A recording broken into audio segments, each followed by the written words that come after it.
듣다 보면 내공이 쌓이는 방송 2시간 철학의 돌풀입니다. 네, 저희는 한스 요하임 슈테리의 세계 철학사 읽고 있고요. 이번 시간에는 제4부 르네상스와 바로크의 시대를 해보도록 하겠습니다.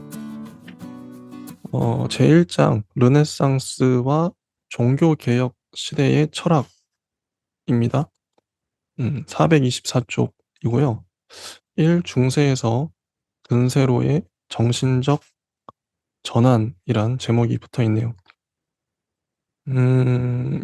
자유로운 개인의 인격을 존중하는 개인주의, 신학적 속박이나 목적에 개의치 않는 고대와의 자유로운 대결, 오직 이성과 경험에만 근거하는 학문, 사유의 비종교적 성격을 의미하는 현세성이 이 시대의 특징이라고 합니다. 1. 발명과 발견.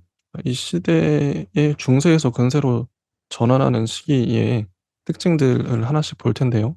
발명과 발견이 나와 있네요. 제일 먼저 거론할 수 있는 것은 나침반의 발명으로 이는 대양 항해를 가능하게 하여 발견의 시대를 열어놓았다.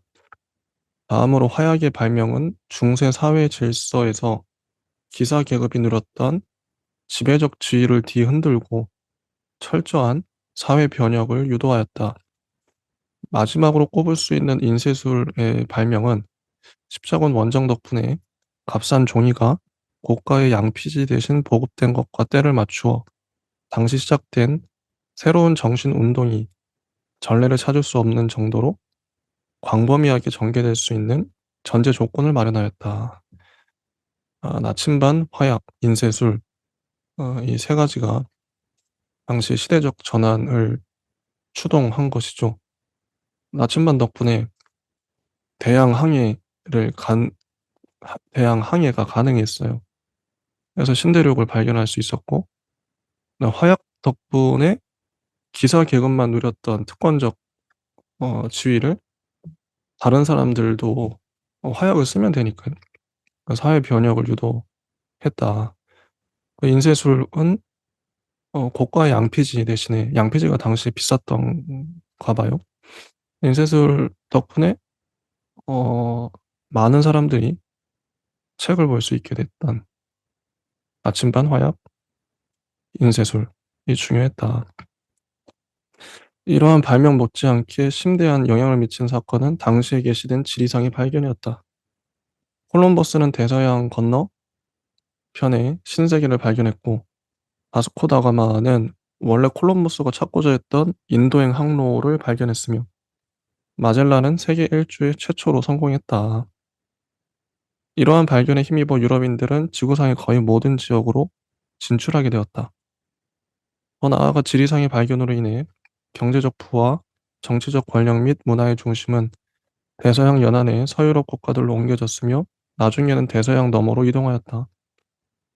음, 오늘날엔 어, 이런 역할이 인터넷이라든지 현대에는 자동차나 비행기 이런 것들이 있을 수 있겠죠.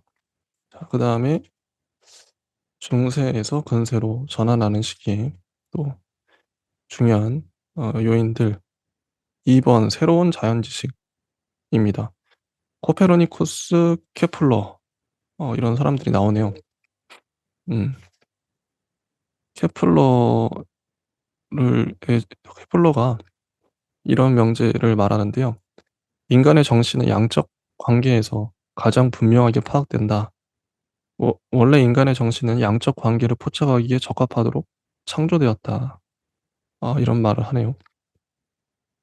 케플러는 질적으로 다양한 힘들로부터 자연을 설명하려 했던 태도에서 그리스인들의 오류를 보고 있다. 그리스인들과 달리 케플러는 자연을 철저히 단일한 것으로 간주하며 그 안의 모든 차이는 단지 양적인 것에 지나지 않는다고 생각한다. 그런데 질적 차이를 양적 관계로 환원시키는 이런 태도는 바로 근대 자연과학이 거둔 경이로운 성과의 비밀이다. 질적 차이를 양적 관계로 환원시켰다. 예. 수학 뭐 과학이 그렇죠. 양으로 판단을 하니까요. "물질이 있는 곳에 수학이 있다." 이런 말도 케플러가 말을 하네요. 그리고 429 쪽. 일찍이 아리스토텔레스는 "물체는 왜 낙하하는가?"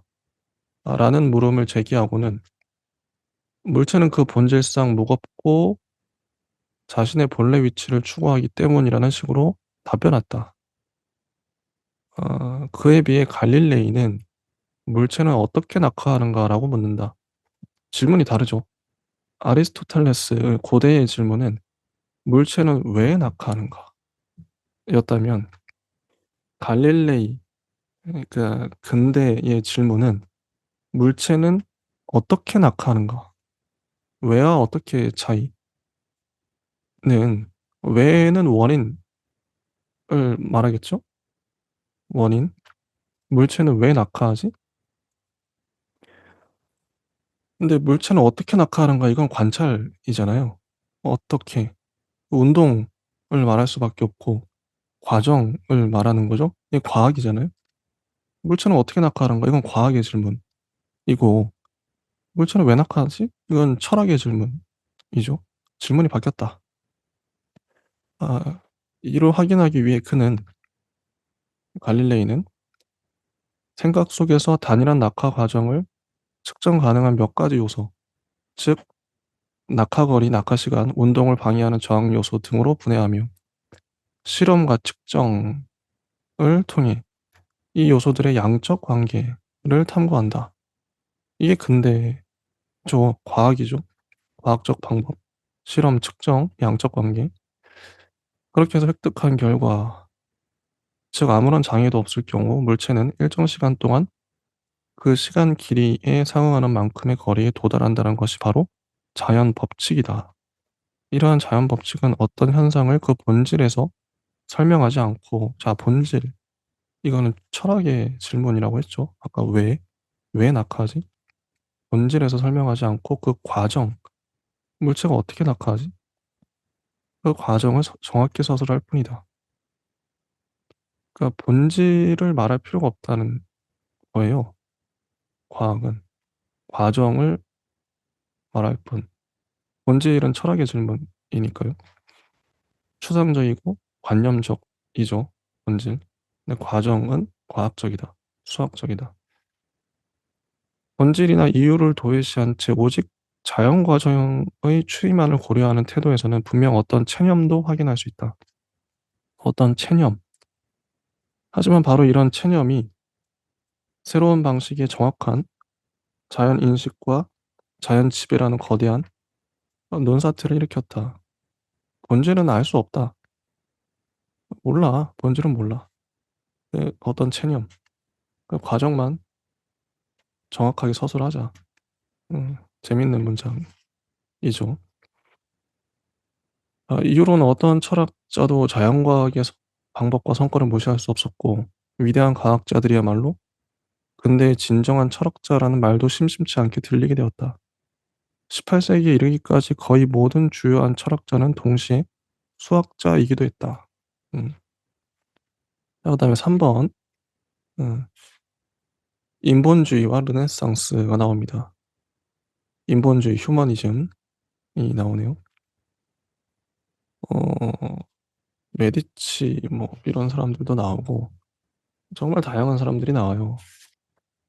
예 제가 줄친 별표 친 부분만 보고 있기 때문에 이 부분은 쭉 넘어가서 4번 종교개혁. 종교개혁도 우리가 얼추 알죠? 어떻게 진행되었는지. 가톨릭 교회는 종교개혁 운동이 수반한 외적 위협에 직면해서 심각한 자기 반성과 내부 정화 그리고 힘의 결집을 시도하였고 반종교 개혁 운동을 강력히 일으켜 부분적으로 큰 성공을 거두었다. 재밌죠? 개신교가 종교 개혁을 했는데 이에 대한 반발로 기존의 교회였던 가톨릭도 반종교 개혁 운동을 일으켰다. 이런 과정에서 스콜라 철학이 제2의 용성기를 맞기도 했으니 이를 주도한 대표적 인물로는 스페인의 예수의 수도사 프란치스코 수아레스를 들 수 있다. 그다음에 5 번 근세 여명기의 사회 정치적 변혁, 새로운 법사상과 국가사상이 나오네요. 여기도 쭉쭉 넘어가겠습니다. 마키아벨리가 중간에 나오고요. 그다음에 그로티우스라는 사람도 나옵니다. 어 자세한 내용은 책을 사서 보시면 될 것 같아요. 제가 이전에 했던 책들과 겹치는 내용이 있거나 아니면 이미 알고 있는 그런 내용이면 건너뛰고 있습니다. 음 그로티우스를 좀 읽어 볼게요. 주요 저술로는 해양의 자유와 전쟁과 평화의 법이 있다. 그로티우스가 동시에 신학자였다는 사실은 의미 깊다. 왜냐하면 그는 냉담하고 냉소적이며 몰인정한 마키아벨리의 사고방식과는 거리가 먼 입장을 보여주기 때문이다. 그로티우스에 따르면 법은 신의 의지에서 연유한다. 그렇다고 하네요. 법이 신의 의지에서 연유한다. 그로티우스는 법이 국가보다 우위에 있다고 생각한다. 그의 생각에 따르면 계시된 신의 의지 외에 자연법이란 것이 존재한다. 자연법이란 신이 바라는 인간 본성, 즉 이성적 재능을 갖고 사회를 구성하는 생명체인 인간 본성으로부터 필연적으로 도출되는 법을 말한다. 자연법은 개인들의 관계뿐 아니라 전시와 평화 시의 국가 관계에도 구속력을 지닌다. 그리고 후자의 경우 즉 국제법이야말로 법 중에서 가장 소중한 것이다. 그로티우스의 저술은 무엇보다 이러한 국제법을 다루고 있으며 이 때문에 그는 현대적인 국제법의 실제적 창시자로 꼽힌다고 합니다. 자 그리고 다음 사람 홉스. 영국의 토머스 홉스를 다뤄볼 텐데요. 홉스를 제대로 이해하려면 그가 영국과 망명지 파리에서 몸소 경험했던 당대의 혁명적 사건들을 함께 고려해야 한다. 이런 사건들이 종언을 고할 무렵 홉스는 혁명에 대한 권태로움을 드러냈으며 확고부동한 국가적 권위를 갈망하고 이를 자신의 저술에서 옹호했다.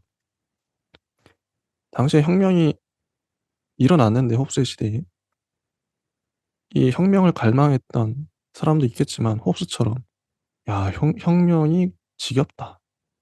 권태롭다. 차라리 국가가 강력하게 통제했으면 좋겠다.' 이게 굳이 따지자면 보수적인 입장이죠. 혁명은 진보 세력이라고 할 수 있고요.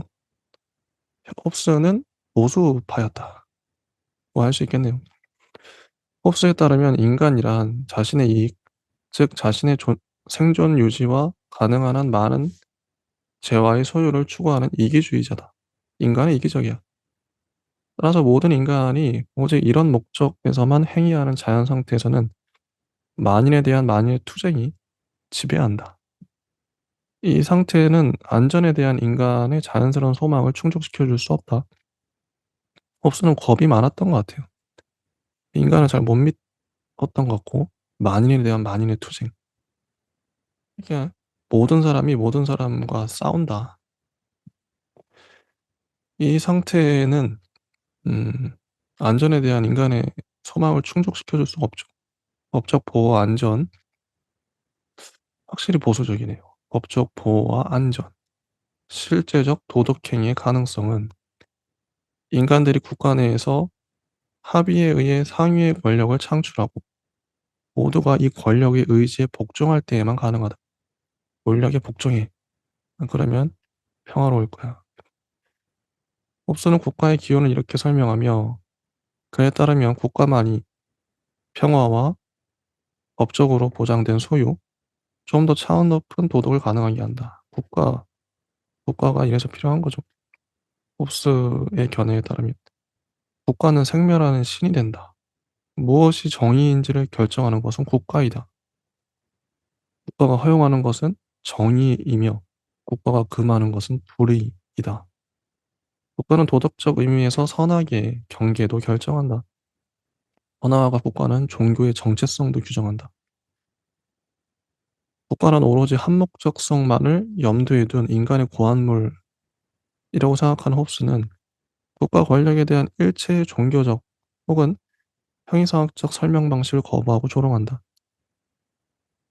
국가는 인간의 고안물일 뿐이야. 음. 홉스가 스콜라 철학을 맹렬히 비난했고 동시대인들로부터 무신론자로 낙인찍혔다는 것은 전혀 놀라운 일이 아니다. 홉스 사상에 반영되어 있는 것은 개인과 국가 모두를 신의 구원 질서에 편입시켰던 중세적 세계관에 파괴되고 그로부터 해방된 개인과 세속국가가 탄생하는 당대의 변화 과정이다. 양자 즉 개인과 세속국가의 요구를 조화시키는 것은 이후의 정치 역사와 근세 사상 전체가 해결해야 할 과제로 대두한다. 이때 홉스는 완전히 국가 편에 선다. 개인과 세속국가를 강조했던 종교로부터 해방된 홉스였습니다. 그 다음에 토마스 모어? 토마스 모어. 당시 권력에서 소외되고 사분오열된 민족들에게서는 절대적 권력의 사상이 나타났고, 이게 마키아벨리죠. 이제 한 인물씩 볼 텐데, 자, 마키아벨리는 권력 배분에서 소외되고 사분오열된 민족들에게서는 절대적 권력의 사상이 나타났다. 이게 마키아벨리. 그 다음 그로티우스에 대한 설명. 다른 한편으로 빈틈없는 구속력을 지닌 법에 허수아려는 입장이 특히 상업활동에 의해 풍요를 만끽하는 민족들에게서 나타났는가 하면 이 그로티우스에 대한 설명이고요. 그 다음에 홉스에 대한 설명. 법과 도덕과 종교 및 사생활의 영역을 독단적으로 결정하는 전체주의 국가의 이념도 태도했다. 이게 홉스죠. 그리고 사회주의 사상도 빠지지 않고 등장했다. 영국의 토머스 모어가 쓴 국가 최선의 상태와 새로운 섬 유토피아는 외면적으로는 읽기 편한 문학 작품이지만 내용적으로는 깊은 진지함과 혁명적 태도를 분명하게 담고 있다. 모어는 여기서 당대 국가 및 사회 상태와는 정면으로 대립하는 이상적 사회주의 공동체의 모습을 그려내고 있다. 음, 모어가 요구하는 것은 하층 계급에 대한 착취의 종식, 만인의 노동 참여에 의한 공동 생산, 사회적 공동 소유, 노인 복지, 교육과 정신적 재화에 대한 자유롭고 평등한 접근이다. 어, 복지국가네요, 오늘날에. 음. 자, 여기까지가 토마스 모어였고요. 어, 자, 그 다음에 이제 450쪽에 가도기의 주요 사상가가 나오는데, 요거는, 어, 다음 시간에 다뤄보도록 하겠습니다. 예, 감사합니다.